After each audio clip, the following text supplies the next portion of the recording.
مسلمانوں میں تمہیں 5 باتوں کا حکم دے رہا ہوں، اور یہ حکم اللہ نے مجھے دیا ہے، حالانکہ آپ کو بھی حکم دینے کا اختیار ہے، لیکن آپ نے تاکید کے لیے کہا، میں اپنی طرف سے نہیں کہہ رہا، میں پہنچا رہا ہوں۔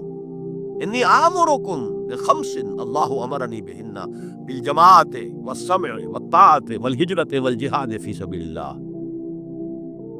ذرا دیانتداری کے ساتھ ہاتھ اٹھائے ان مجمع میں سے وہ لوگ جنہوں نے پہلے کبھی یہ حدیث سنی ہے۔ ایک تو ادھر میں نے ہاتھ دیکھا ہے، اس کا چرچا ہی نہیں ہمارے ہاں۔ کیوں؟ یہ اس لیول سے متعلق ہے جس لیول پہ ہم سوچتے ہی نہیں۔ اقامت دین کی جدوجہد، نظام کو بدلنے کی جدوجہد، یہ ہمارے ذہن سے خارج، ہمارے تصور دین سے خارج۔ دیکھیے وہ جو ہے بنی الاسلام علی خمس، اس میں امر نہیں ہے، یہ خبر ہے صرف۔ اسلام کی بنیاد 5 چیزوں پر قائم ہے: شہادت اللہ الہ الا اللہ وان محمد رسول اللہ، واقام الصلاۃ وایتاء الزکوٰۃ وصوم رمضان وحج البیت من استطاع الیہ سبیلا۔ یہ حدیث کس کو نہیں معلوم؟ وطن یاد نہ ہو یہ بات دوسری ہے، کس کو نہیں معلوم 5 ارکان اسلام حضور نے بتائے؟ حالانکہ وہاں یہ ہے میں تمہیں حکم دے رہا ہوں، اور چرچا ہی نہیں ہے ہمارے یہاں۔ جس گاؤں جانا نہیں اس کا راستہ کیا پوچھنا؟ جو کام ہم نے کرنا ہی نہیں، اس کے جو لوازم ہیں ان کے تذکرے کی کیا ضرورت ہے؟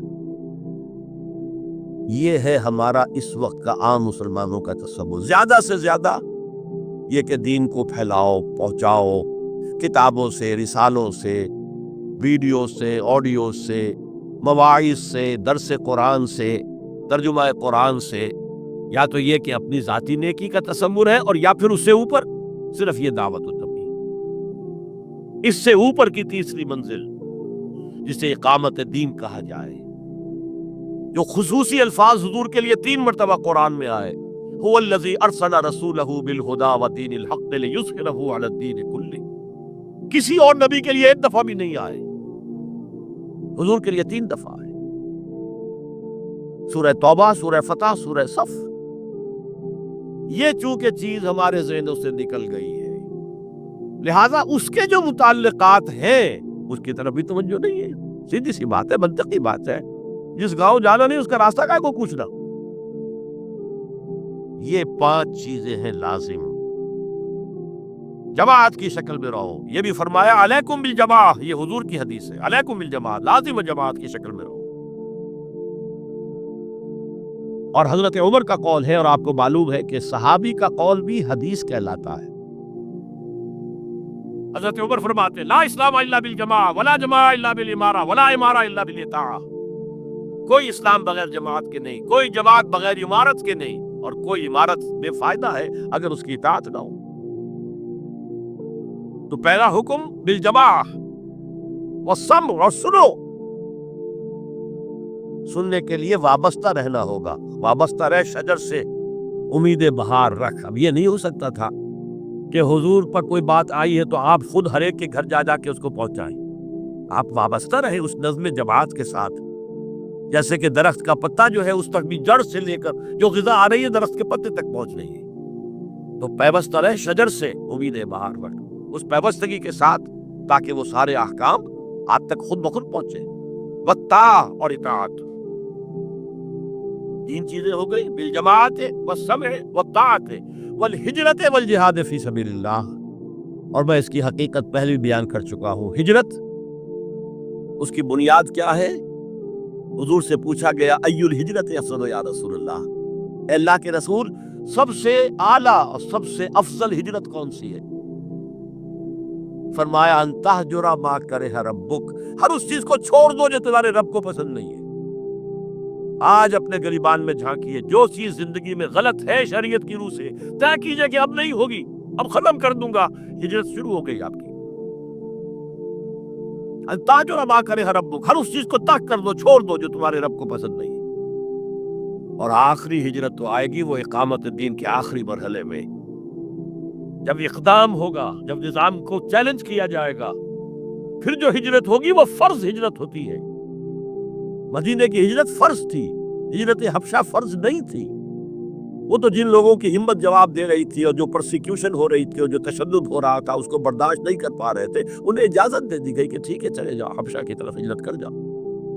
مدینے کی ہجرت فرض تھی، اگر کوئی ہجرت نہیں کر رہا ما لکم من ولایتہم من شیء حتی یہاجروا، تو اے مسلمانوں تمہارا ان سے کوئی تعلق نہیں ہے جب تک کہ وہ ہجرت نہ کریں۔ بلکہ سورہ نساء میں اس کو بھی ایک طرح کا نفاق قرار دیا گیا۔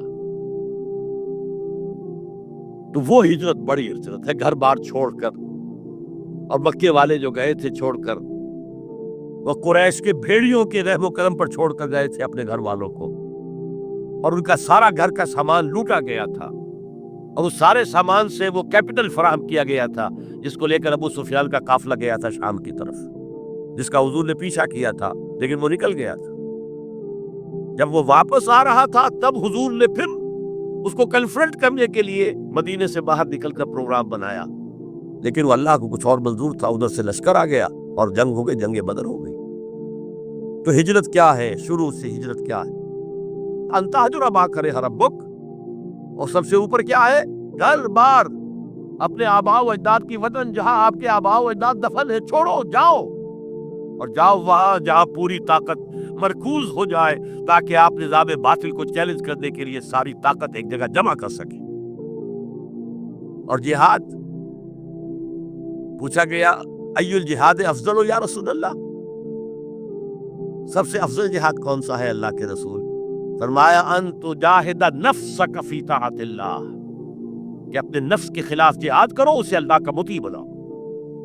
وہ سرکش ہے، وما ابرئ نفسی ان النفس لامارۃ بالسوء، یہ نفس جو ہے امارۃ بالسوء، برائی کا حکم دینے والا ہے، اس کے خلاف کشاکش کرو اور اس کو دباؤ، اسے اللہ کے سامنے جھکاؤ، یہ جہاد افضل ہے۔ اور بلند ترین جہاد قتال فی سبیل اللہ، ان اللہ یحب الذین یقاتلون فی سبیلہ صفا کانہم بنیان مرصوص۔ یہ ہے وہ حدیث جو ہمارے تصورات سے خارج ہو گئی ہے۔